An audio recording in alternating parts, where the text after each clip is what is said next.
Hi guys, hope all of us are doing great. My name is Ernest, and this is Ernest Sciences and Mathematics TV channel. In our channel, we deal with the different aspects of mathematics and sciences, and this basically concerns much of the theory work that we have been learning in some of our videos, and also we're going to do some practice questions insofar as these particular subjects are concerned. So for today, we're going to look at a specific topic in chemistry, and this is an electronic spectroscopic aspect of atoms. And in this particular topic, we are trying to look at some of the areas that we have tackled in some of our videos. But of emphasis for us is to try and figure out how we can be able to represent energy and perhaps the distance between the nucleus and the outermost, or rather a hydrogen-like atom. And in this case, we're going to consider the distance perhaps from the nucleus to the electron, that is having a wave-like structure that we had mentioned in some of our videos. And also we're going to look at some aspects or rather what we refer to as the Bohr's radius, which is going to give us a basis of describing the radius of a hydrogen-like species of atoms. So for that case, we shall mention a few concepts that we've already learned. But I'd like us to try and find a way in which we are generally going to represent this particular case for Bohr's radius and its application.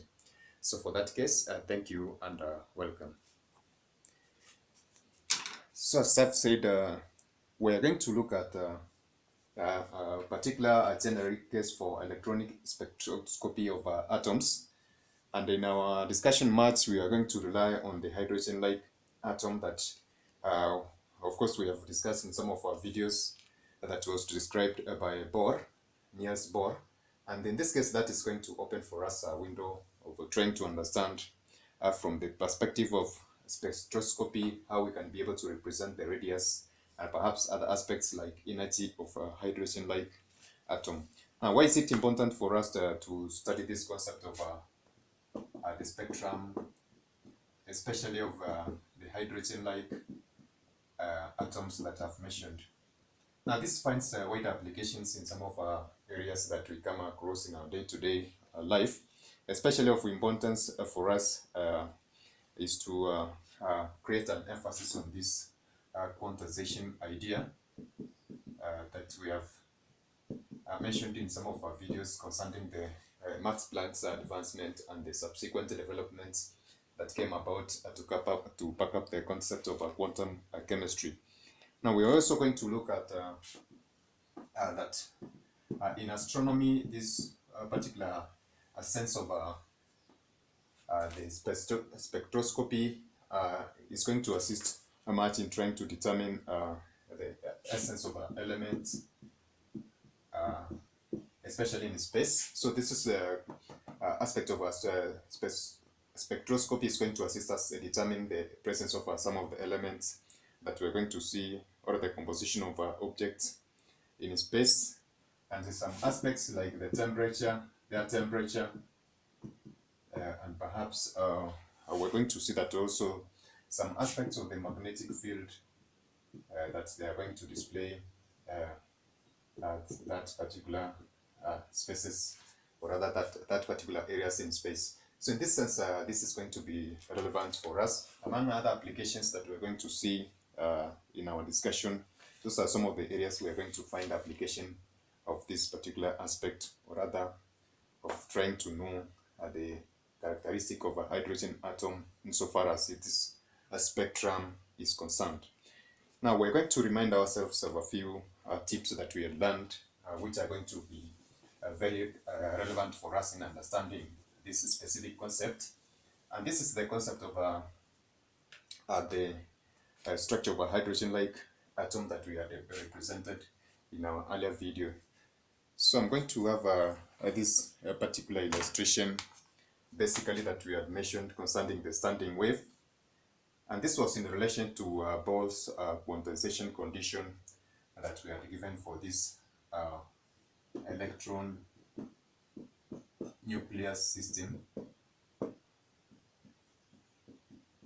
that we had, of course, given being represented as this circular part. This is the nucleus that is consisting of the neutrons and proton, and this is an electron that is revolving at this specific point then from the Ehring-Schrodinger's argument of the presence of orbitals, which were volumes around this place where there's a possibility of finding an electron, then we were able to just try and depict this one as a standing wave using this specific model, where we said that we can be able to show this as a standing wave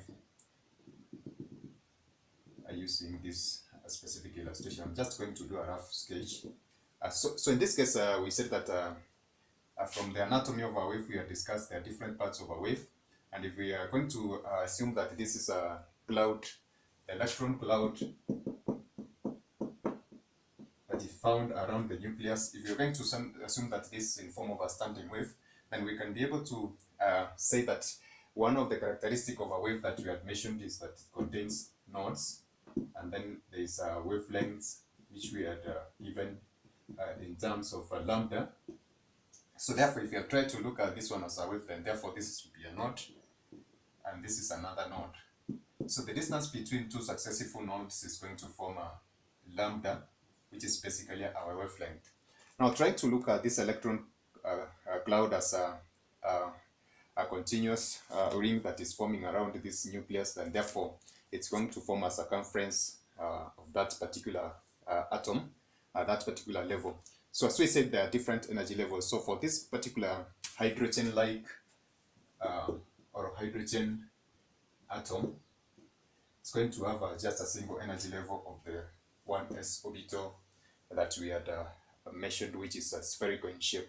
So in this case, we are going to see that if there's a presence of an electron at this particular point, which we have said is a standing wave, then therefore we're going to see that we can be able to describe the circumference of this particular circular path as 2 pi r from our basic mathematics.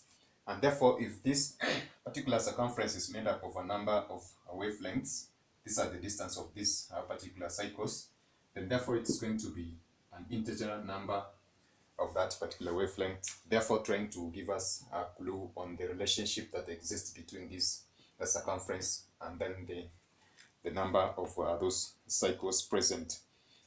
But we had said that we can be able to represent lambda from the de Broglie's equation using h over p, which is Planck's constant over the momentum. So in this case, if we try to have this relationship transferred to this particular condition that we have said, therefore we can be able to represent this equation in form of h n, which is an integer h, which is so for us doing a substitution for lambda for this, then we're going to have h over p being given as that. But we are going to see later that if we try to look at the relationship between this particular case, we can be able to represent do an arrangement for this specific formula, whereby we are going to have the product of PR. So if we can consider this first equation and this last one, we can have a relationship that is going to describe momentum. Then therefore we can have an equation whereby this 2 pi r is equivalent to nh over p. Therefore we're going to have this PR represented as nh over 2 pi. But we had mentioned earlier that there was a condition which we had said for this particular momentum. Therefore, I'm just going to do away with this so that we can have a relationship from this. So this in an essence, then therefore we can have PR being given as nh over 2 pi, implying that basically this particular case, there's this aspect of the angular momentum, whereby from Bohr's assumption we're going to see that this hydrogen-like atom model was that of basically an angular momentum of this particular electron nuclear system that we had mentioned, which is that is in a stationary state. Is going to be represented by an integral multiple of this particular number that have been circled. So basically, we can be able to see that this basically is the case, whereby we consider an electron that is as a standing wave in an orbit of this particular system that I have said, which is circulating around this particular proton that is in this particular nucleus. Therefore, having shown that, then therefore we're going to consider this angular momentum number that we have described in our discussion on quantum numbers as L, being represented as Rp, which have given us the relationship that is up there. So therefore, this is going to give a relationship between angular momentum number and these multiples of integrals of h over 2 pi. And therefore, this is going to give us nh over 2 pi, just as in the case of this formula that we had described in that particular case. And therefore, we're going to see that this basically is going to have a relationship whereby this lambda and this h over 2 pi are going to be given as such. Now, suppose we consider the case of the momentum nvr is equals nh over 2 pi given us. Still, we can just have a version of that particular formula being given as such. And then therefore, from this relationship, we're going to see how we can be able to describe them, therefore, or quantify some aspect of energy and the radius of a hydrogen-like atom of this electron nucleus system that I've mentioned. Now let's try to look at these aspects from the perspective of electroscopy, as I've said, which basically deals with the spectral lines that we had mentioned. So having talked about the structure of that electron nucleus, so I'm going to look at this insofar as the circular mechanics is concerned, so that we can be able to quantify the distance between the nucleus, which basically was and the electron, which was regarded as a porous radius, and other aspects like the energy. So suppose I have an atom at that specific point, which is having a nucleus at the center that has a proton, and then we have an electron that is revolving at this specific point. The distance between the nucleus and the electron will form a radius of that specific system, and then we'll have a particular velocity at this specific point, which we are going to represent by v.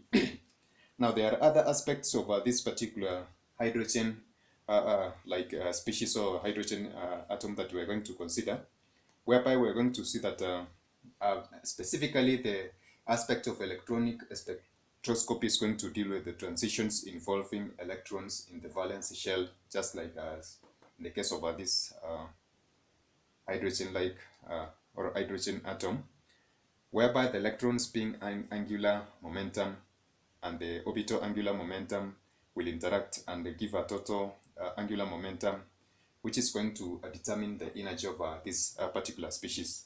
So from that one, we are going to consider some aspects of mechanics that we have already learned in some of our videos in circular motion, whereby we are going to consider the characteristic of this. So therefore, the charge of this particular proton will be given as a positive Ze, where E is a charge of an electron, as we have already been saying. So this electron will have a negative charge, and then it will consist of a mass m given as such.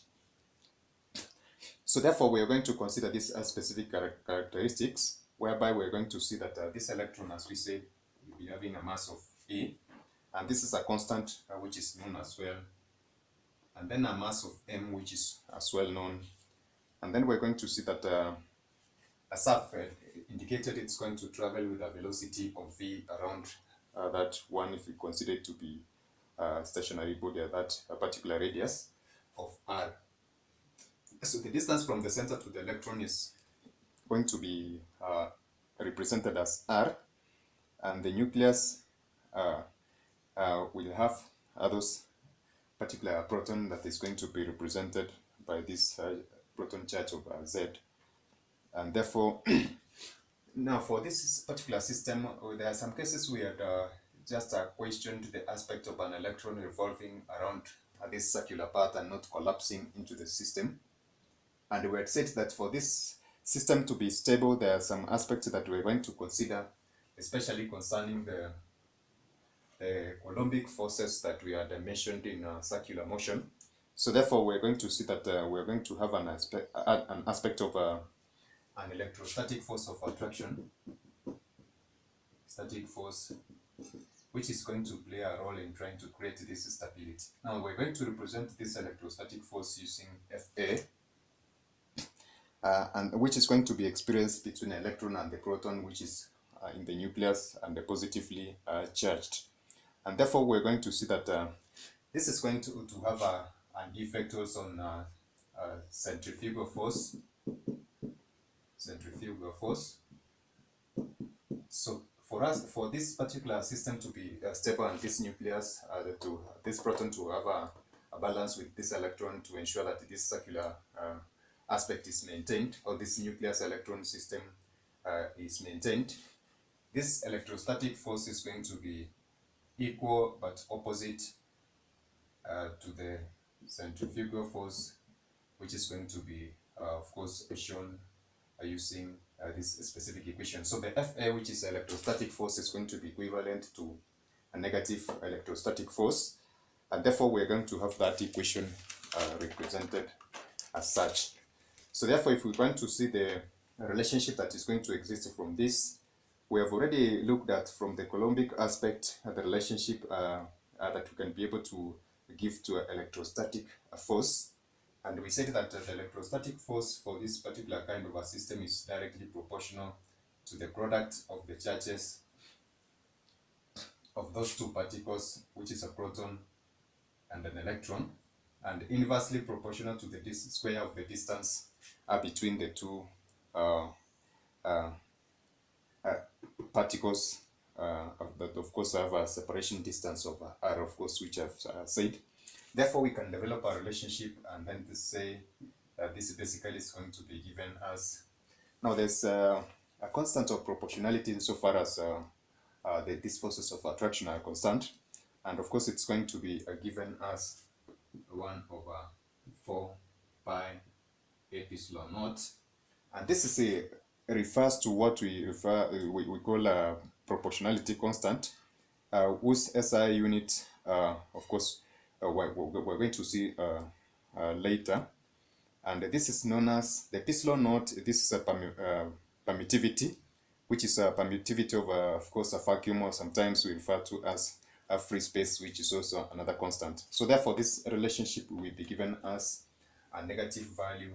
We had given this one as a negative value of the Coulombic forces. So therefore, just going to leave it as this. Forces of attraction is equivalent to the negative. This is of course a proportionality constant, and then the product of this that we had given.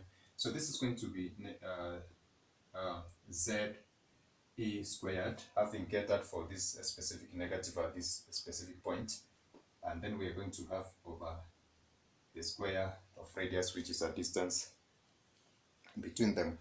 Therefore, we have developed a particular concept for Fa, and also we're going to see that we had a relationship between Fa, which is an electrostatic force, and the centrifugal force that was given as such. Now for centrifugal force, this centrifugal force is going to be given as a product of mass and the square of velocity. Of course, this is going to be divided by the radius given as such. So therefore, having said that this one is equivalent to the negative value of that particular Fc, we're going to do an equation which is going to equate that, of course, as per that particular argument. Therefore, we're going to have this one represented as the negative ZE squared all over the 4 pi epsilon naught r squared is equivalent to negative mv squared over r. So from that particular relationship, we're going to see that we can just do a rearrangement of that specific formula to have an aspect that we are trying to look for, and that is in trying to describe perhaps the an aspect of momentum or the areal relationship that we had developed from the de Broglie's relationship. So therefore, if we do a rearrangement, we're just going to have mv squared being represented as the ratio between z a squared over 4 pi epsilon naught r. Therefore, this is the relationship that we're going to get from this particular sense.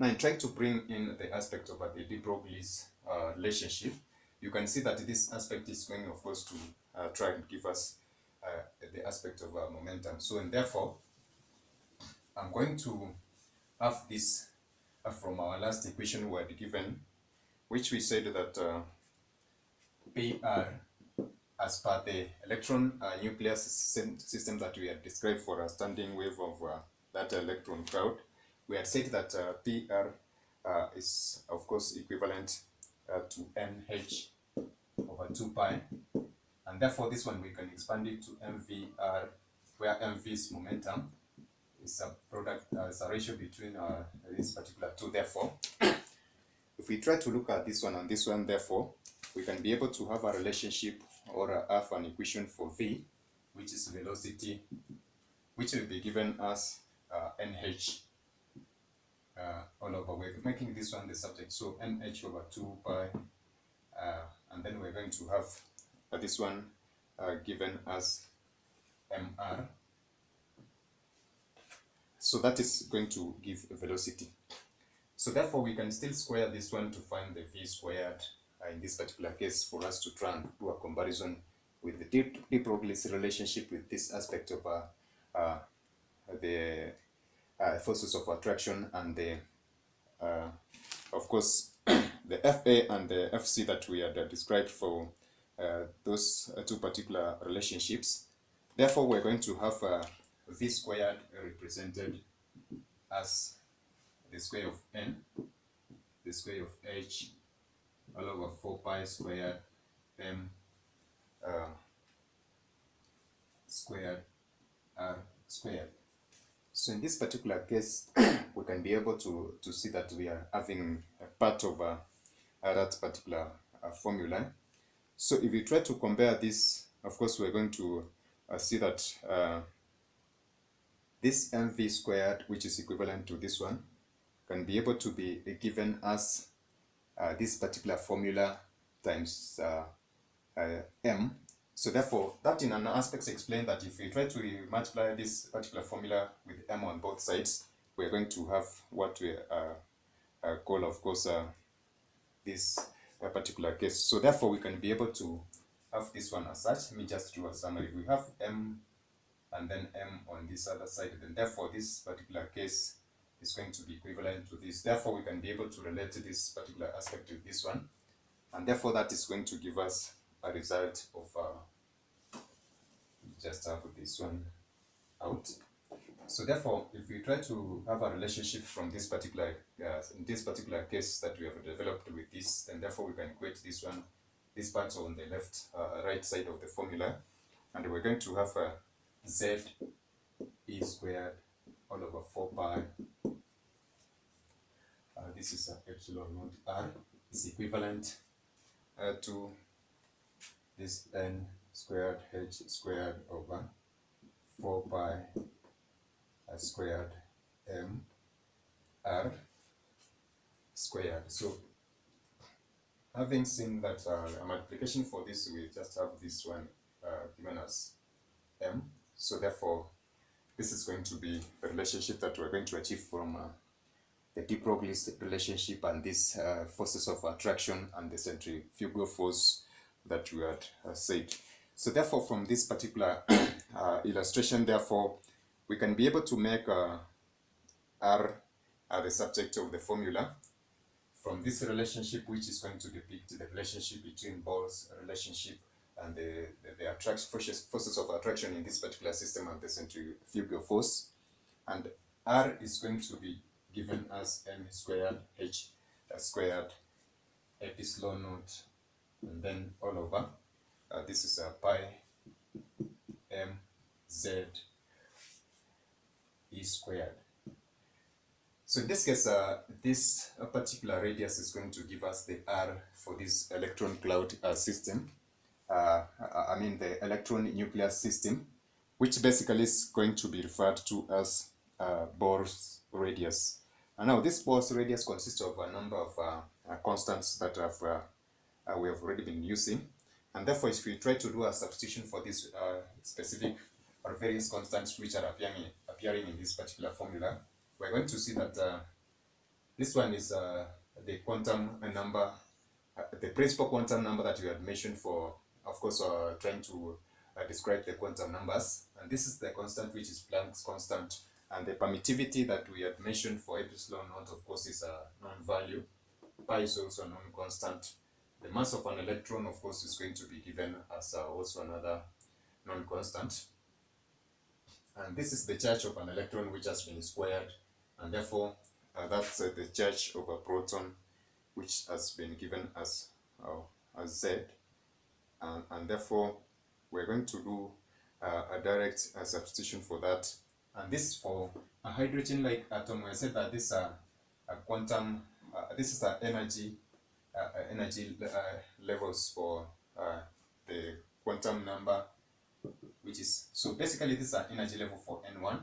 So therefore we're going to see this one for hydrogen. This is going to be level 1, basically because it consists of just a single of this particular system, as we have said. So therefore it's going to give us a value of, I just try to have this one as so because of space there's a long range of these constants, but I'm going to just give it as, so let's try to consider this case. So I'm just going to give it as R1, implying that that is for hydrogen and hydrogen-like species, which are going to consist of a one, of course, cycle, or rather this particular cloud, electron cloud, it's just consisting of a one energy level.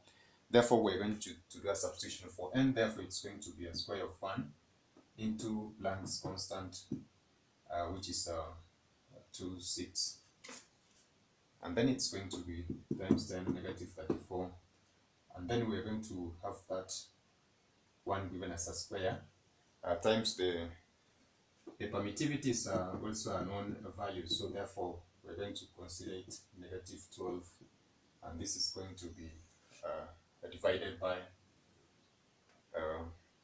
pi 142 times the mass of this one is 9109 10 negative 31, and then we are going to have lastly this Z. The value of Z for hydrogen is going to be basically 1, so therefore we're going to just ignore it and give it a value for this particular charge that times 10 negative 19 coulombs, and this is going to be a square. So therefore we're going to see that the value of this particular R1, which is a Bohr's radius, is going to be 0.529 times 10 negative 10, which is basically 0.529 angstrom units. So addition over 10 negative 1 is basically angstrom units. So therefore we can have a relationship whereby we have R1 is equals to 0.529 angstrom units. If we try to look at this relationship, this is for n, of course, 1. A square of n1, this is a square of the quantum number. Therefore, we're going to have a relationship whereby the radius of a particular orbital for R1 that we're going to consider of a hydrogen-like atom will always be proportional to the square. We're going to have a relationship that is a square of n of this particular principal quantum number that we have mentioned. Therefore, this relationship can be generally illustrated that it's the Rn is going to be equivalent to, this is the first, of course, for hydrogen-like atoms. Therefore, it's going to be a square, this particular constant for the first one, and the square of the principal quantum number in form of angstroms, as we have just developed this one. Now this is going to assist us in trying to interpret how we can be able to describe other distance between this particular nucleus and the hydrogen of a hydrogen-like atom, and the nucleus and the radius. Of course, basically by trying to give these specific quantities that we have mentioned, of course, which are consisting of a range of constants whose values are basically known. So in this case, of course, we always be given the values for these specific constants.